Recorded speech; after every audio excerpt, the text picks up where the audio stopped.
Hello, beautiful, amazing, fantastic world, and you, amazing individual, beautiful.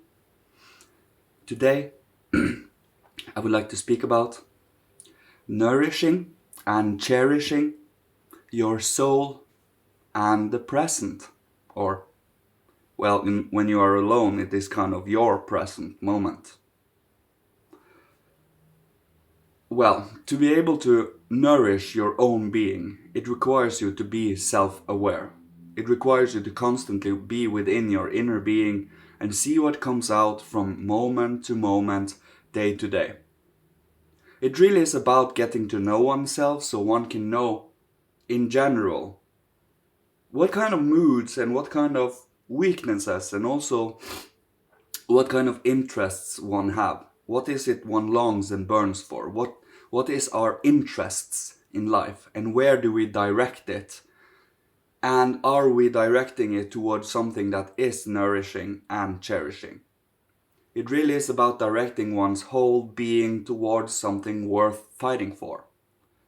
So when we get the idea of something that the world might need, that you see is lacking in this world, but that you also see we have the capability of embodying, then we do so without hesitation. It really is about wanting to see this world flourish and every individual on this planet participating in making it flourish in a true moral way, of course. This takes time and it takes building.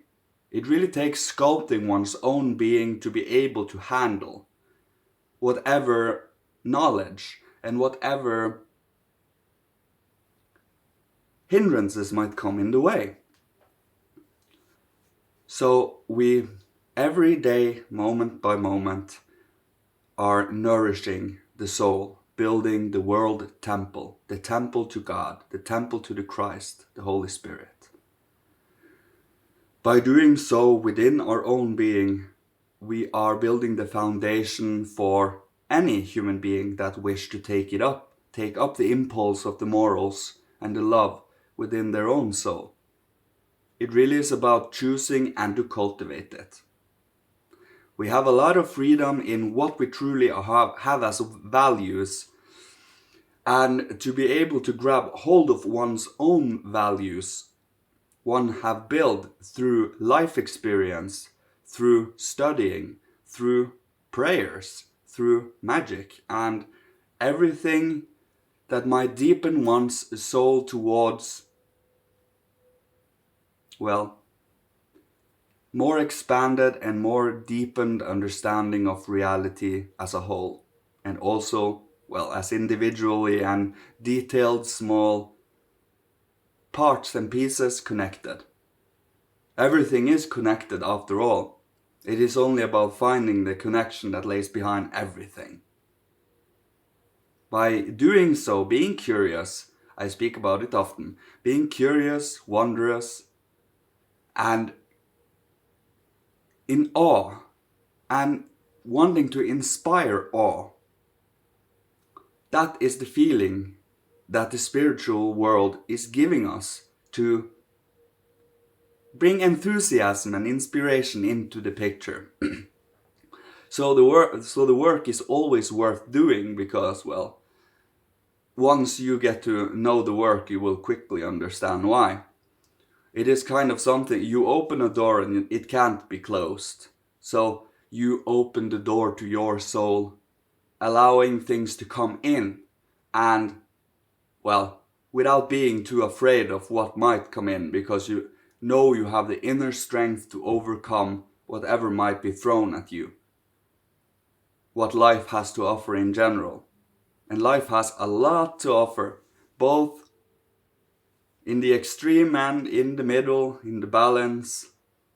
And sometimes it might seem that the world has nothing to offer.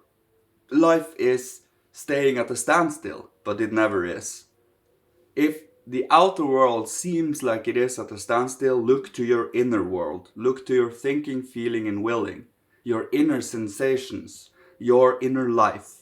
You will quickly see how much that is changing. It is really about seeing the difference between the outer materialistic world we see with our senses, we see with our concepts about the outer world, and our inner world that is creating, well, our understanding for the outer world and understanding for others, our insight, our comprehension of the world. And the more you study spiritual science and getting to know yourself, the more you are able to deepen and mature. And the more you mature, the more you feel older.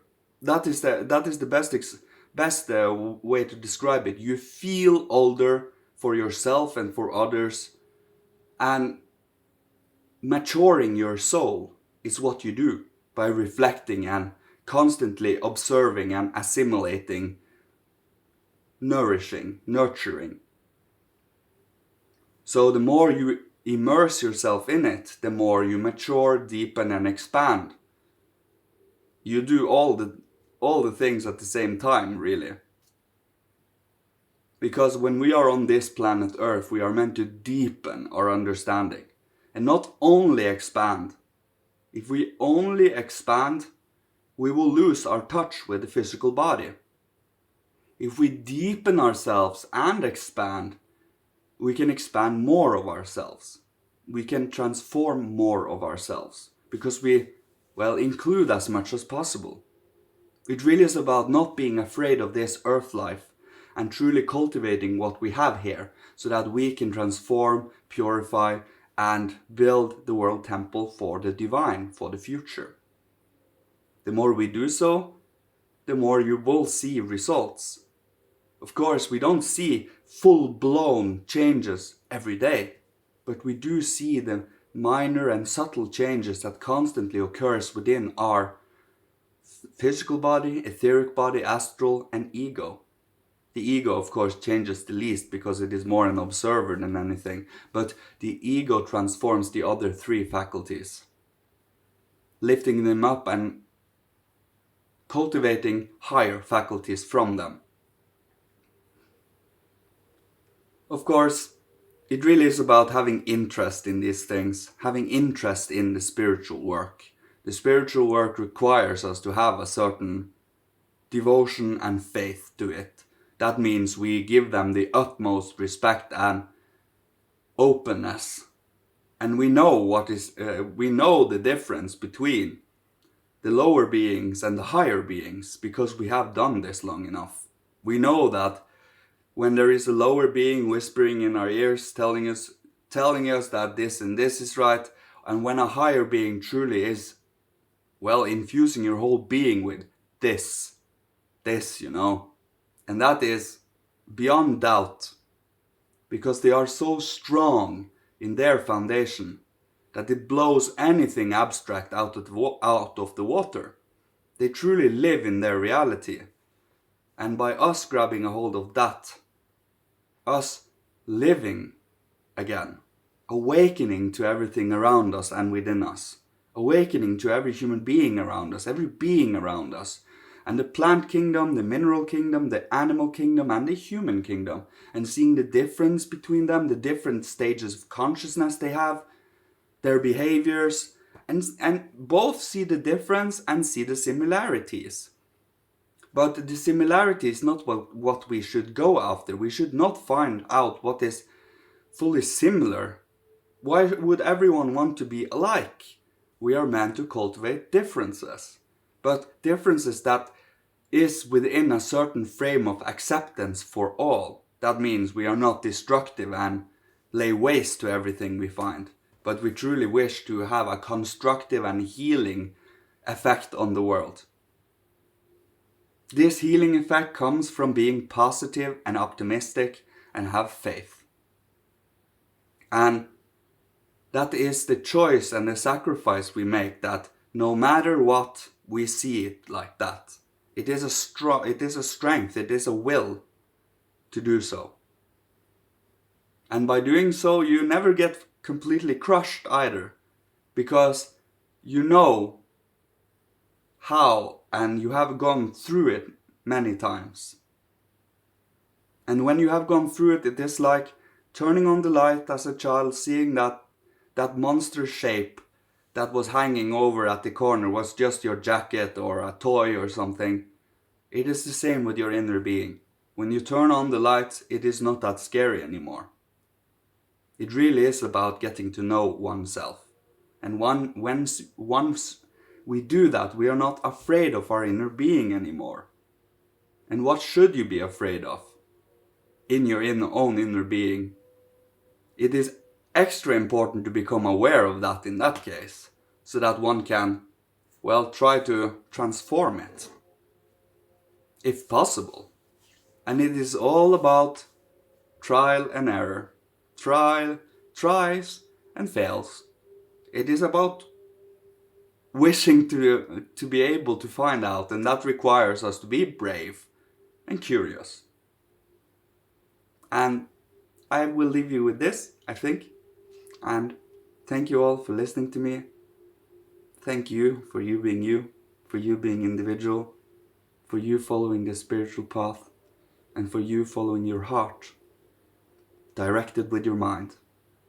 And may you be guided by Father, Holy Spirit, Christ, and the higher divine hierarchy. Love you all. Thank you so much. Goodbye.